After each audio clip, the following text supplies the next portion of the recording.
was in the doorway. It's the West I stole you away. I want to go pull you away. So I run into the hall, into the corridor. There's a door in the house. I hear the lift descending. I hear it hit the landing. See the house and the cat standing. With my key eye, with my key eye, with my key eye, with my key eye. Because Shima won't let you in full of no money. My home, my joy, I'm marred and bolted. Today on the SuperCaZt, the Stanley Kubrick classic, The Shining.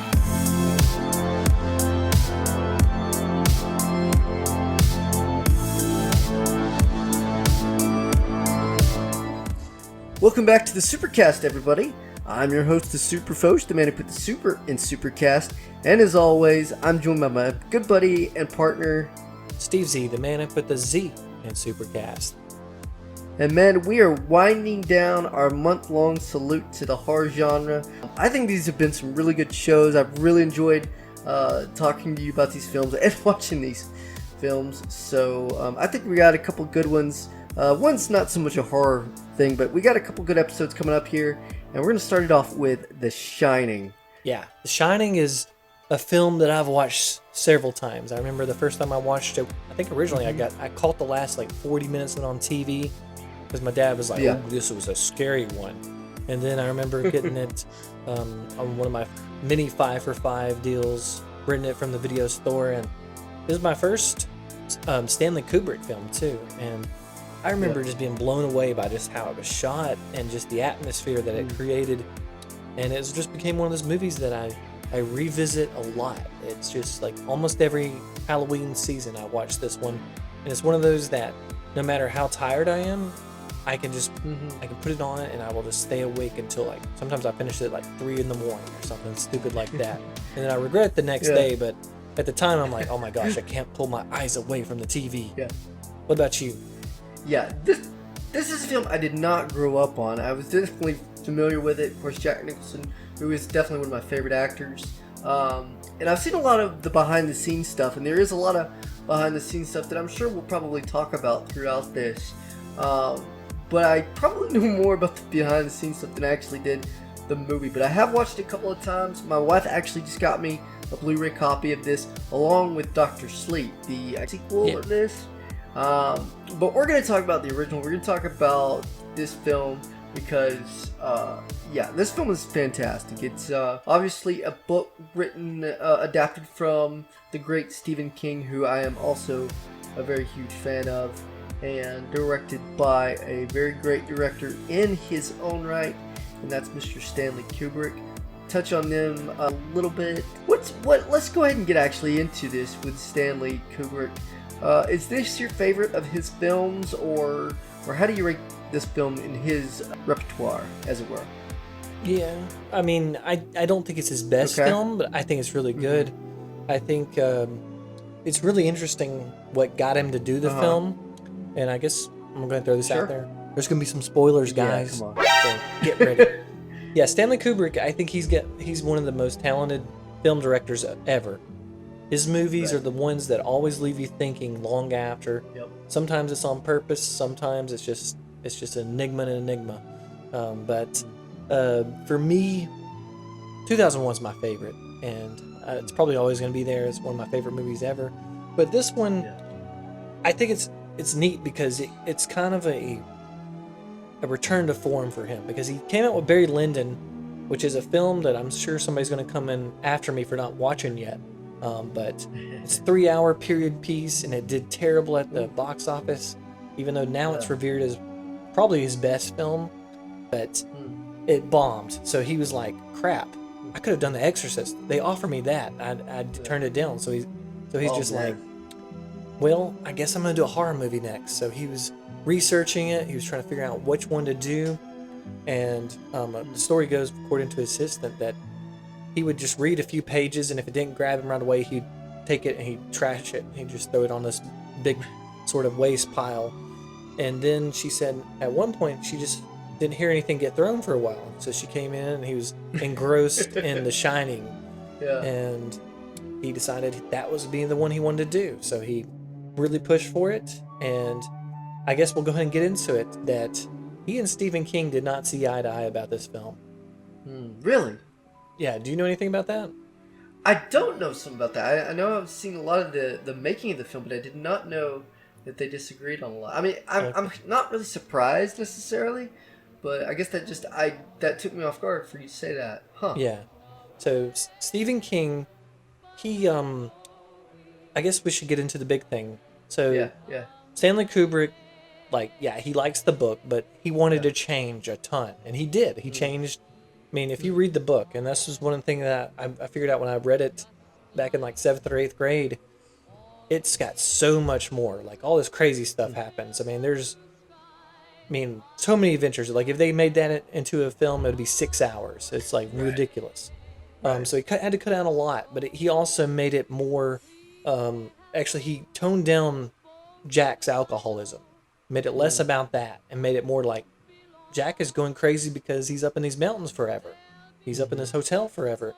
And that's what Stanley Kubrick wanted to get into more, was just the madness that's inside a person. And meanwhile, Stephen King's more about the ghost, the supernatural, the drinking, the alcoholism, and all that. So just right off the bat, they're not seeing eye to eye about the theme of the story. But Stephen King's like, you cannot cast Jack Nicholson. That's not going to work. Wow. And Kubrick's like, no, he's in the film. He's going to be great. And they didn't like it. Stephen King hates this film. He says it's one of the worst adaptations of his films ever, even though we're like, hey, this is a great movie. But let me ask you, man, because I know my wife's a big reader, and we've had many discussions, and she's like, if they screw up enough of the plot, then it kind of ruins it. Movie adaptation ruins it. Where do you fall on that? Because I know you're a big reader too. So, what's your opinion on that? I just look at them as two different things. I mean, you have your film, you have your book. You can enjoy them both. They're two different mediums. So you're fine if they're separated. Like, you're fine if they go in different directions. I'm fine as long as they both are good. I mean, it's bad whenever they take liberties and it's not good. Right. So if it works, it works. I can enjoy them both. There you go. I mean, don't want to get into it too much, but The Lord of the Rings is a great example of that. Well, that's interesting. So, I had never heard that Stanley, and if I had, I just forgot, because like I said, I've watched a lot of behind-the-scenes stuff. It's really interesting that Stephen King didn't like Jack Nicholson, because, I mean, I noticed pretty early in Jack's career, but he had done a couple things, right, up until then? Well, he's had a huge career at this point. I mean, so Oscar nominated. He's already done two of my favorite performances from him. One Flew Over the Cuckoo's Nest and Chinatown. Yeah. There you go. So he's killing it, and that was the big thing. Was it a personal thing? Did they have like a rivalry with each other? Like what do you think happened there? No, he said it was because because Jack had done Cuckoo's Nest before this, and they're like, if they see him, they're already thinking he's crazy. Yeah. And that's the thing, is like early on in the film, he's not supposed to be crazy. He's supposed to be just a dad that's down on his luck. This is his last shot at something. And then the hotel is what's driving him crazy. So that was Stephen King's big beef. He was just like, it's not going to work. In people's head, it's not going to work. And also, he just thinks he's too over the top in a lot of the scenes. I think it's just sour grapes because he changed, Kubrick changed so much of the film. And I think that's a big thing. And Stephen King ever say who he wanted? I'm trying to remember. I think it was like John Voight. I think it was his main guy he wanted it. Yeah. Huh. I don't know. Well, not really sure. I think they got it right. Just for my money, I think they got it right with Jack. I think this is another great performance by Jack Nicholson. So, sorry if Mr. King's listening out there. I think Stanley had it right on this one. Yeah, I do. And I like Stanley Kubrick's rebuttal to it. He's like, if I change the book, it's not like this is high art here. It's just the horror book. Yeah. Stephen King, you're putting yourself too much on a pedestal. You are not Shakespeare. Right. And plus, the book's there. So if you want the book situation, you want that story, that's always there. If you want the movie story, that's there too. So, And my thing is, like, just the film works so well as a visual element and just does. the setting that they create. I think that's what draws me to this film. It's not so much the story, it's just how the story's delivered. Well, speaking of the story, let's go ahead and, again, just in case you missed it the first time, this is going to be a spoiler-heavy review because this movie's been out longer than we've been alive. So, you know, if you don't want to be spoiled, which you shouldn't, if you've never seen this film, please go watch this film before you listen to us because this movie is amazing. But let's go ahead and get into the plot and what's actually going on with this film, dude. Yeah, so Jack Torrance, played by the great Jack Nicholson, he's a down on his luck school teacher. He's been fired. He's relocated to Colorado, trying to get a job, and he just got one as the caretaker at the Overlook Hotel. And he's going to stay there with his family, his wife Wendy and his son Danny. They're going to spend the winter up there, and seems like a pretty good deal for him because he's a struggling writer. He's going to have plenty of time to himself to just write on his novel, you know, just make a lot of progress. And plus, hey, maybe their whole family can just get closer and all that. But they get there, and this place has some history. This is a site of an Indian burial ground. There's been murders there. There's a lot of bad stuff that's happened in this hotel. And guess who can see it? Our little boy Danny. Because Danny has the shining, which I love it how they don't explain totally what it is. It's sort of like this psychic ability, but Danny has this little boy that lives inside him named Tony. And if you haven't seen the film or read the book, that makes no sense. But Tony shows him stuff about what's there. So he can see the ghost. He can see the bad things that happen there. And it's just really rough to see what happens to this family as time goes by, as they drift further apart, as the madness takes over. Because that's the big thing Kubrick wanted this to go down as. He wants you to think, maybe it's haunted, maybe it's not. Maybe both Danny and Jack are just losing it, or maybe Wendy is too. Maybe. So that cabin fever is a big element, but also the supernatural. It's just however you interpret the film. But it's a great film. We see Jack just go from a pretty nice guy trying to write out a book to, yeah, he's just gonna have some fun time, and I don't know, I don't really have to explain what happens to him at the end. It's kind of like our other film we're going to talk about later on, where you got a guy that's kind of put together. He's kind of, you know, got his life okay. Obviously, this guy's got it a little worse because he's got writer's block, and you know he's trying to come up with something to write, but he slowly kind of loses it. You know, he slowly kind of gets, you know, deeper and deeper into whatever this is, and I really love Jack's performance, like I said, and you know, I make no apologies to say I am a Jack super fan. So this is the kind of Jack I really like because, again, it shows his range. It shows him going from this kind of, I don't say suave, at least not in this role, but kind of cool, kind of collected guy to basically a psychopath at the end. And there's a lot in between with that. So I really like his performance. And you talked about Danny, and that's Danny Lloyd playing Danny. You know, it's always hit or miss with kids sometimes. Sometimes kids can be really, really good, and you're like, oh, that was a great performance. And sometimes you're just like, eh. But I really like Danny Lloyd's performance as Danny. I thought he did a pretty good job in this role. Yeah, I think both of those guys are great. I think I want to talk about Jack a little bit more just because he's the main man. Sure. If he doesn't work, the whole film doesn't work.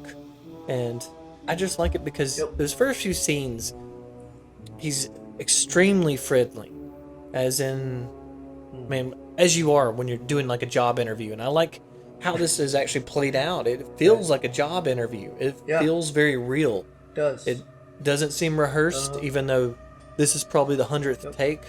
I'll talk about more about that later if you want to know about Kubrick's style. Sure. But he's definitely really good in that. But it's weird whenever he calls up Wendy on the phone, he seems sort of distant. It's just because they have a lot of baggage. It's a very abusive thing, and it comes across in the dialogue.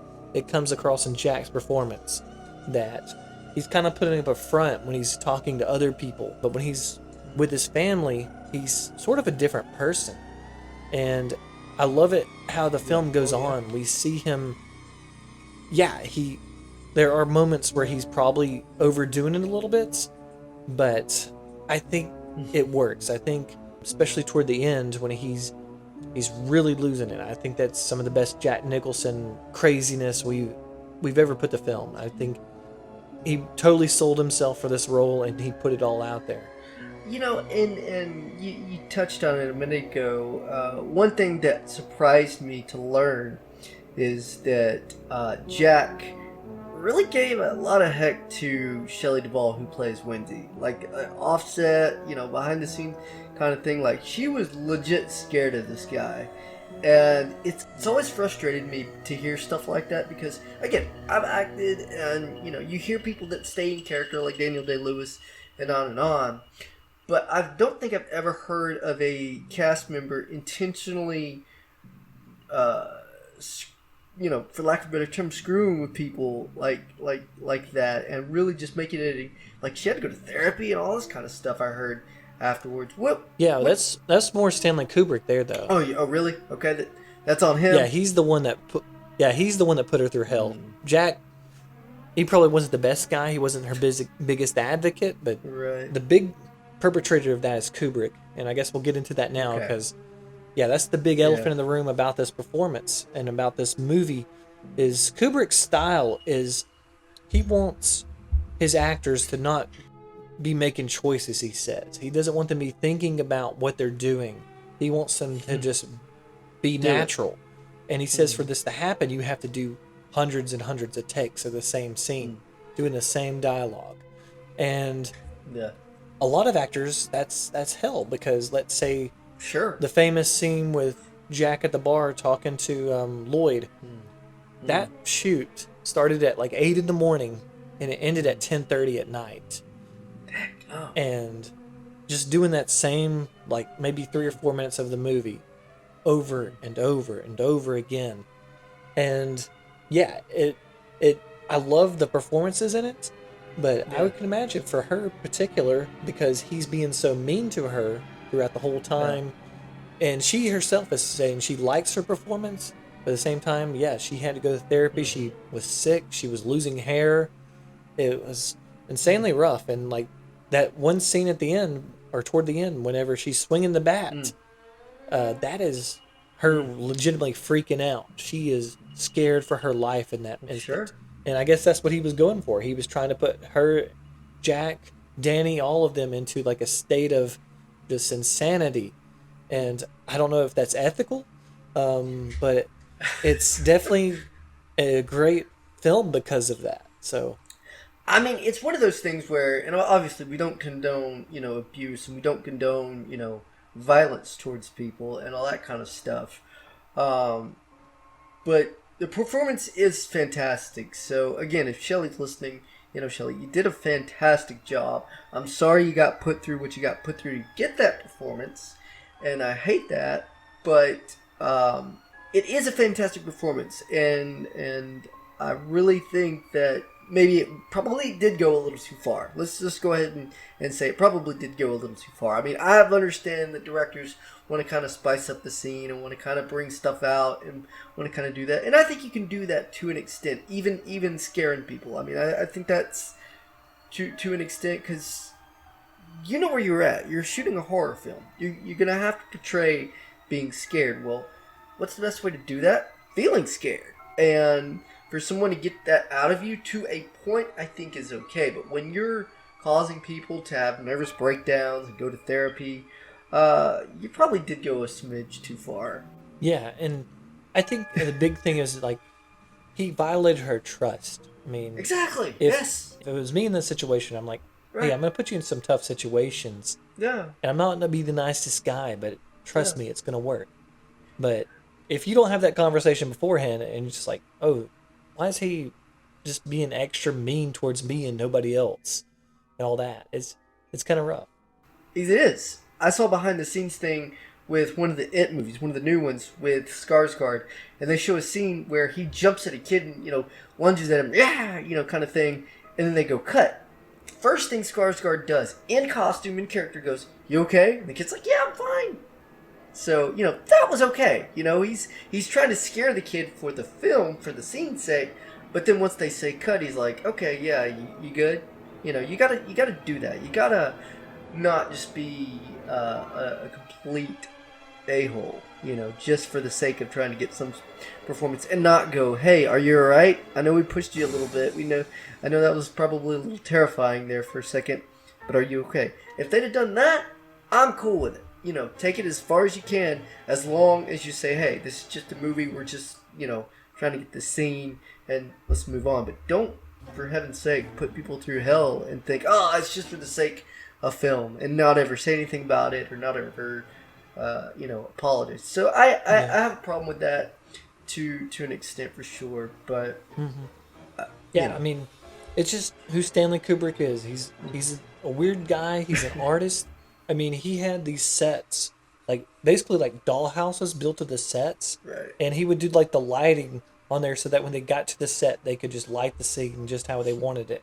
And it's just kind of weird. He's a weird guy. He's a perfectionist, and this is his way of doing it. And I would say, in his defense, he's the one that fought for Shelley Duvall to be in the film because there you go. He thought she could portray the vulnerability that Wendy needed because.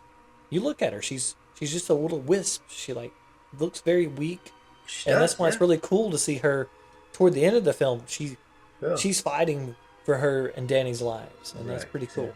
Yep, I agree. So, it's definitely problematic, but at the same time, I don't think it hurts the film for me. I think it's just one of those things that happened and definitely would not happen nowadays. He would be. He would be done. And maybe he did say something to her. Maybe something was said after filming. Maybe something was said months later. I don't know. I've never heard that, and that's their business ultimately. So I hope for the best, and I hope obviously she got the help she needed, and I hope it didn't scar her too hard. Yeah, and I guess we should get back to Danny because you brought him up earlier. Yeah. So Danny Lloyd, and I'm with you. He does a good child performance. He's very believable in these very scary scenes, and it's funny that Kubrick told him he was doing a drama, because his parents wouldn't let him do a horror film, so he's like, yeah, it's a drama, So he didn't know he was on a horror set. He was just reacting to this crazy stuff that was going on. But I think it's very tough for a kid to do a role like this because I don't know, it just creeps me out that some of the stuff that he has to do, like the red rum and all the stuff with Tony. Yep. It's very creepy.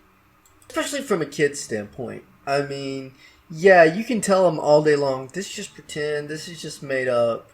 But when you're showing some of the stuff that he has to see, especially at that age, because he's like, what, 5, 6, 7 years old? He's not that old. So to give him all this comfort and then still show this stuff, I mean, it would be hard for me as a little kid to distinguish that because, we played pretend as kids, but we knew we were playing pretend because we didn't actually see half the stuff we said we saw. Whereas he did from a visual standpoint and everything. So I kind of feel for this kid in a way. I think his performance is really, really good as a kid. So again, like Shelley, I hope it didn't scar him too much, but he did really put on a really good performance, especially for what he had to do in this film. Yeah, and his terror is very believable because it is. I was thinking about let's say Jurassic Park. Those kids, they're just screaming and running and stuff, but he's so scared that he can't even make a noise. It's just it's just terrified, and I guess that's where we get into the whole premise of the movie. Yeah. Watching it this time, it finally clicked for me how terrifying this film is. It's really a dad killing his family. And that's just the most horrifying thing that you could possibly imagine. I can't think of anything worse. And unfortunately we have seen this in real life where it's happened. And every time I hear something about it, it just really, really messes with me. So to realize that's what's going on watching this film, and like you, I didn't never put that together. I knew he goes crazy, but I wasn't necessarily putting together that he was trying to murder everybody. It didn't click for me until this time, kind of like you watching it. So it really does kind of horrify you, for lack of a better term, that that that's exactly what's going on. Because it's not just killing. It's not. I mean, he is trying to be very brutal. I mean, it's a very brutal thing, and obviously there's some shots in there. And it's what's one reason you wouldn't want to show a kid this film. Like it would be terrifying for a kid, especially nowadays. I think, where you would not want like a 9 or 10 or even 12-year-old probably to watch this. Yeah, it's kind of rough. A little bit. So, a few last actors I want to talk about before we start talking about Sure. what makes this movie work. So, the last guy that I really put on here as like an actor that we have to talk about is Scatman Crothers as Halloran. Like it. Yeah. He's one of my favorite performances. I just love that name, Halloran. That's just a cool name, and I really liked what he brought to this film. I mean, everybody that is on camera in this film is really good. I don't think there's a single performance. You may argue this, and that's completely fine. But I don't think there's a single performance that just sticks out. That's just like, oh, that was terrible. I mean, even little girls, which that's still one of the freakiest part to me is those twins. I mean, let's just be honest. But I really like this guy as Halloran. I thought he did a really good job. Yeah, I think, going to what you're saying, I think all the performances are very believable. They feel like real people. They don't feel like an actor playing somebody. And we definitely get that with this guy. He seems like he's a chef. He seems like he does have this gift. And I love the scene with him and Danny, like in the kitchen after he's giving Danny the ice cream. And he's like, so, you know how I knew you were Doc? And he just has that speech with him and explains The Shining to him and tells him about the Overlook Hotel. And I love it because Danny asked him, Halloran, are you scared of 237? And he's like, no, I'm not scared of that. And you can tell he's like struggling for it. And he's like, so what happened there? Yeah. He's like, oh, you don't need to investigate that. That's the bad stuff. So like, he just kind of changes the subject, and I love it, the actor's performance during that, because you can see it all happening on his face. He's like, I'm going to say this, but I'm feeling that. And I love it when it shows him in Miami, like he's just sitting back in his bed. I'm like, this guy's living his life. But then he gets summoned by Danny and just goes into panic mode. He has to go help him out. But I really like this actor. I don't know much other that he's in, but he's great in this film. I don't either. Yeah, definitely. And I guess that's what you get in a lot of Kubrick films. You get not your most famous actors usually.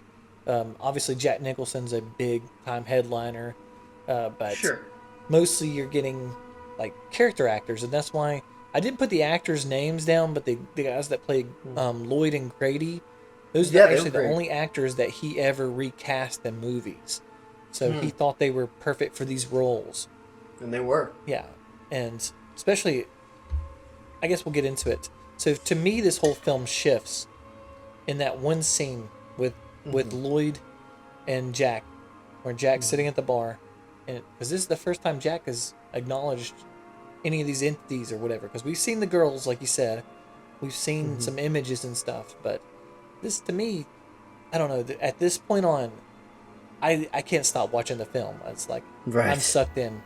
And I'm probably not going to leave my seat for the rest of the film. Yeah, I agree with you 100%. Any character, going back to what you were saying about the casting of, little, because what you want in these parts is you want to remember the character. And sometimes if you cast a known person, that's all you're thinking about is, I know that guy. It's not necessarily the character. Now, you can say that about Jack. You say, well, of course everybody knows Jack. But Jack is so good that, you don't care. You're like, yeah, that might be Jack the actor, but he's definitely embodied this character. But with these other characters where you're just trying to focus directly on these characters, I think all of these people do a fantastic job of making you believe that's who that they are. Yeah, they're acting, sure, but they put on such good performances, especially... Again, going back to Scatman, you forget who it is because you're like, who is that again? What's his real name? And it makes you want to go back and look and see, have I seen him in other stuff? And as you said, he's not really known for a whole lot after that. So and that's a compliment to him. That's a big compliment to say he is so good. He should have been in at least 10 other movies or 11 other movies that that I know, but unfortunately not. So with Scatman, with Lloyd and Grady, and all these guys, I think the casting is one of the best parts of this film because again, everybody brings it, and that's just what you want in a film like this. Because as you mentioned, the point is to keep you in that seat. The point is to keep you guessing what's coming next, what's gonna happen next, and they all do a good job of keeping you guessing. Yeah, and one thing that really hit me this time watching it is the music. I don't know why the music's always been off-putting to me. Oh man! Like it was not my favorite element of the film, but this time, I really got into it. And if you're not familiar with it, Yeah. why are you still listening to this episode? We've kind of ruined the whole movie for you. But it's done by these two women, Wendy Carlos and Rachel Elkind, and it's all like on synthesizers. It's not an orchestra, and I think it's just perfect. It's because it's not like your standard music, other than the theme when it's coming on. Rest of it's just like a lot of noises and just sort of, I don't know what you would call it. It's just kind of scary stuff. It's very scary, and it has the same effect that John Carpenter had in Halloween when he wrote the music for himself and just had that little piano and thing. I mean, it's very simplistic, but it's simplistic yet terrifying. Just like a lot of this film. I mean, I know there's some big shots and everything, but there's just a lot of simple stuff that is terrifying in this film, and I think the music kind of goes with that. I think it sets the mood, which is what you want. That's what the whole reason you have music in film is to set a mood. And if it sets the type of mood that you want, then you have a successful score. And I think very much so. And I'm glad that you brought these ladies up because I thought the music was very appropriate for the entire film.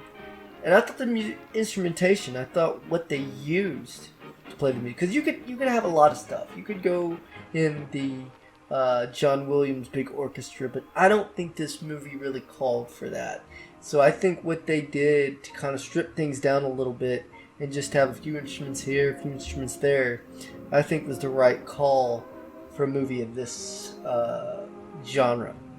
I think so, because it creates the mood, it creates the suspense, and that's done with them. It's done through the location, the setting, this place they have. It's pretty awesome. I mean, it's like they basically built a set that was a lot of hotel rooms, hallways, all that stuff, and they just shot it. It's weird. They shot this movie sequentially, which doesn't usually happen when you make a movie, and I think that's really cool that they were able to pull that off. Because, and it's probably why this movie took so long to make. I mean, this is taking months and months, and I think Kubrick, he just has. I mean, it's stupid of me just to say how good of an eye he has for film.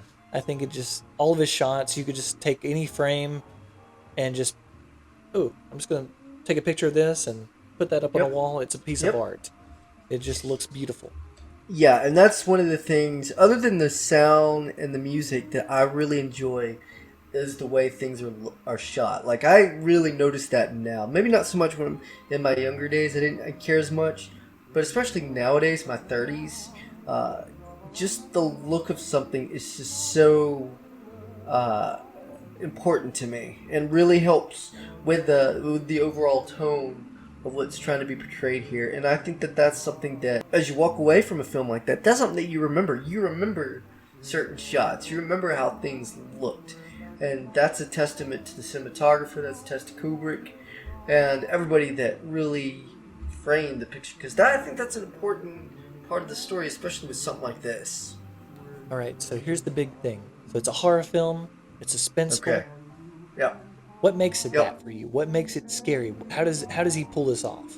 Because of the unknown. I mean, you said it earlier. There's not a lot answered, really, in the entire film. You're actually left with questions, or at least I was. In fact, we'll get into the ending here in just a second, guys. I know that's what everybody's waiting for, and I'm definitely waiting to hear Steve's explanation, because I still have questions about the ending. But before we get to that, what works for me with this film is not just the questions, but it's again everything that we've been talking about: the performances, the setting. I think setting this in a hotel is so. I don't know, because everybody goes to hotels. Everybody's kind of like Jaws, you know, when everybody goes to the ocean now after they've seen Jaws, they think, oh, is there a shark? So that's relatable, and I mean, you just the unknown is the biggest thing with this film, and I think that's the biggest thing that makes this movie work is just the ride that you get taken on immediately. Like there's not a whole lot of setup and all that kind of stuff. You're just kind of in there and you're like, okay, what's happening now? You know, what does this mean? That sort of thing. What about you, man? Yeah, I agree with you. The mystery does add a lot to it. Yep. To me, it's how that mystery is revealed. Mm-hmm.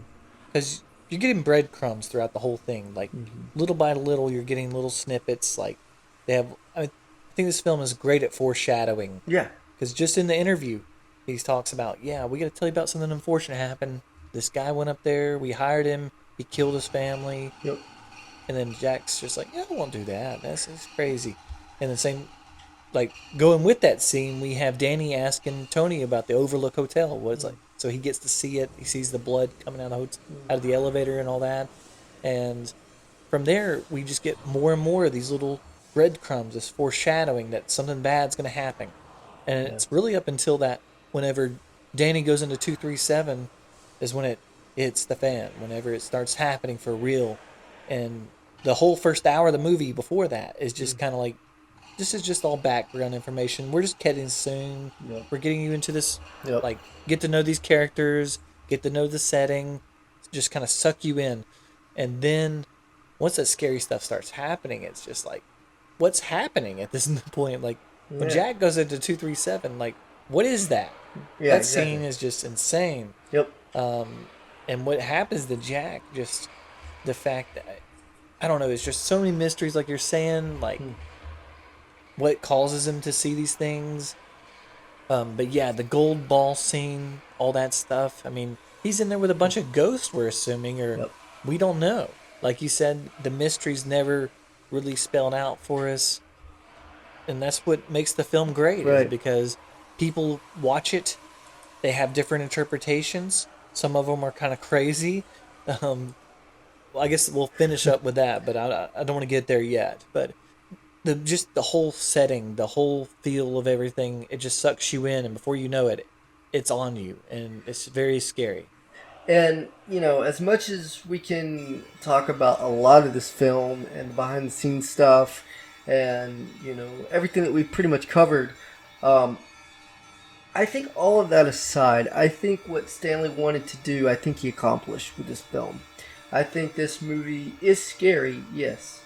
It is scary. Even now it's a bit scary. It is a mystery, which again, it kind of leaves you with a mystery, and it's an intriguing story. So I feel like that was his whole goal. I mean, that's why you write stories like this. That's why you make movies like this, is to A, entertain people. That's the ultimate thing. B, kind of freak people out and scare people a little bit. And C, make people question pretty much everything. Because, again, you don't want to make it easy on the audience. And most of the time, audience does not want to be insulted. And I think the best way to do that is to weave a story where things are just not quite making sense. Things are just not giving you the answers you want as far as what's going on, is what I'm trying to say. But it's just a fantastic film. It's a thrill ride. It looks fantastic all these years. I think this movie holds up extremely well. That's all I gotta say. So that finale, it's throws a lot of people off, because it's just like, we just have Jack. He's frozen to death, and then we dissolve into a picture of him at the 4th of July festival at like 1919 or 1929. I can't remember the date, but it's a long, long time ago. So everybody's like, how is this possible? What does it mean that he's What's your theory, man? He's always been the caretaker. I don't know. I'm gonna go with the supernatural elements. I think that Yeah. possibly he's just become one of those mini ghosts in the place. That just how Grady Yeah. became the Yeah. waiter, just how Lloyd became the bartender. He's the caretaker. So Yeah. I think it's just one of these weird things. That's like I don't think he's like passed into a different dimension or anything like that. I think it's just like Right. he's a ghost. He's a spirit like all these people. And it all started when they decided to build this place on a Indian burial ground, and that was they messed up right off the bat. And that's kind of the thing. But I guess we'll get into the crazy conspiracy theories just very briefly. So yeah, if you study this film, Yep. there's some crazy theories out there about this. I'm not going to get into that because I just wanted to talk about the merits of the film, why it works. But if you ever want to just have a fun afternoon, look at all the weird stuff online about this film because it ranges from everything from the Kubrick confessing that he helped fake the moon landing, to it's about Yeah. Native Americans being killed and massacred, to it's also a conspiracy theory about how the government brainwashes you and all that. I'm not into any of that. I don't think it's something that I care about. If it is something that you care about, by all means, the internet's a huge place. Go for it. Have a ball. Having said that, though, I do find it interesting all the theories for the ending of this film. That's why I wanted to ask you. I have no idea. I really do not know how to explain the ending, and that's a credit to the film because I think that's the point. It kind of lets you make up your own story. I'm kind of with you. I'm kind of with the whole supernatural kind of thing. I feel like that maybe there was probably more to the Jack character than was even explained to us. And so leaving it up in the air like that, I think is probably the best way to end a film like that, don't you? Because I don't think you want an explanation. You do, but you really don't. Like if they were to go, oh, this is No. why this happened, you'd be like, well, that kind of ruins it, doesn't it? Yeah, I agree. I hate it when films do that. Yeah. I mean, just trust the audience, figure it out, especially with a horror film like this. Yep. I mean, that's Hitchcock always said it was his biggest regret was doing that tacked on scene at the end of Psycho. And I'm glad Kubrick didn't do that. He actually had a different ending, and he decided to just go with this one, just leave it mysterious. And going back to your final point you had earlier, I think that's why people keep watching this film. I think that mystery, that mysteriousness that about it, that's why people are fascinated with it. That's why they keep watching it and coming up with all these weird theories and stuff. Because it's very effective film. It's very well made. It's definitely worth trying out, checking out multiple times. And I couldn't agree with you more, man. I'm sad I haven't seen this movie more, but I think watching it now makes me want to watch it a ton more. I think I'd rather go watch it now and still get a lot out of it. And that's a compliment to Kubrick, to the actors, to everybody that worked on this film, and had a really good time just talking about it. Hope you guys enjoyed it. Guys, don't forget, we are on YouTube. If you are listening to us on Spotify, we're still on Spotify. But if you haven't joined our YouTube channel, we are putting all our episodes on there. So we would love for you guys to go on there and like our videos, share them. Just let everybody know we're out there because we're having a really good time talking about these films. And we would just really want to share the love and the fun with you guys. We are on Twitter at SuperCaZt. Let us know what you think. That's SuperCaZt with a Z. And stick around, guys. We got a couple more episodes left to go on our Salute to Horror, and then it's on in November. So for my buddy Steve Z, I am the SuperFosh. We'll see you guys next time on the SuperCaZt.